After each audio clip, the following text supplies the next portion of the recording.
Stories at the Sawa N3 highway linking Gauteng with Durban closed and more arrests and service delivery protests in Limpopo. Good morning with the news at 11. I'm Lulu Gabu. The N3 highway linking Gauteng with Durban has been closed following a major accident in Pietermaritzburg. Many people were seriously injured when a truck lost control and collided into 4 taxis on the national highway next to a major shopping mall.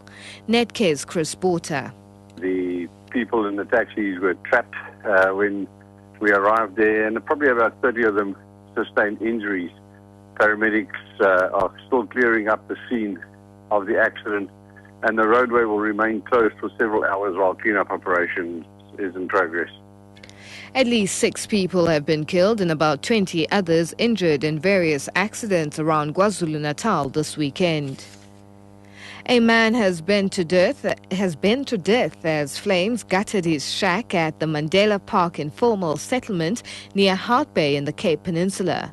Fire spokesperson Theo Lane says the man died on the scene due to extensive burn wounds. He says the cause of the fire is being investigated.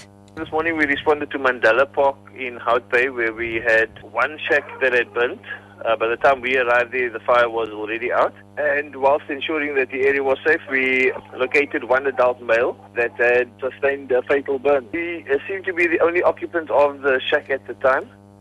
The DA in Limpopo wants to see the Provincial Education Department's directives on shredding and recycling of textbooks. The party has launched an application under the Promotion of Access to Information Act to have access to the directives. There's been a public outcry over the shredding of textbooks at Seshego outside Polokwane, while thousands of learners in the province are still without textbooks. DA Limpopo spokesperson Desiree van der Walt says it is in the public's interest to understand the department's regulations. The reason why we are asking for this is that amongst this whole saga around the destroying of books and non-delivering of books is to see what processes should have been taken, whether it was taken or not. We need to know what is the processes, whether it's private schools, whether it's government schools, and what should have happened to those books instead. Because we would like for ourselves and the public to know what is the correct procedures in the case when books are being destroyed. More people have been arrested in connection with an unruly service delivery protest at Pitanenge outside Zanin in Limpopo last week. Residents dug trenches in the roads leading to the village and also barricaded them. They are demanding to be supplied with clean drinking water.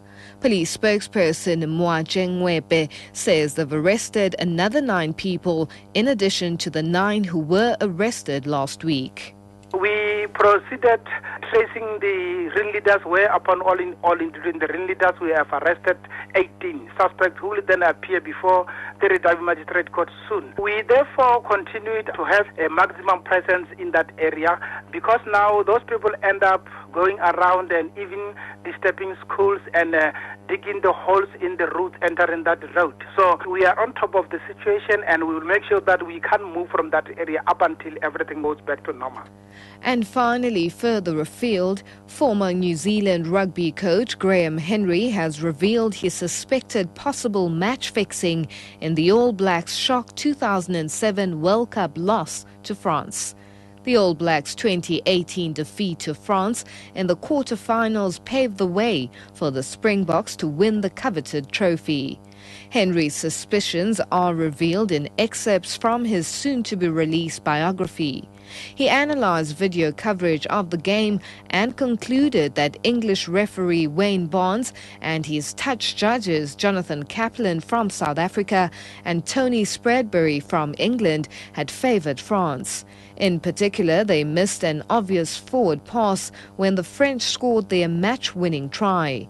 Henry says he asked the New Zealand Rugby Union to pressure the International Rugby Board to institute an inquiry, but the New Zealand Rugby Union refused. Recapping the top story, the N3 highway linking Gauteng with Durban has been closed following a major accident in Pietermaritzburg.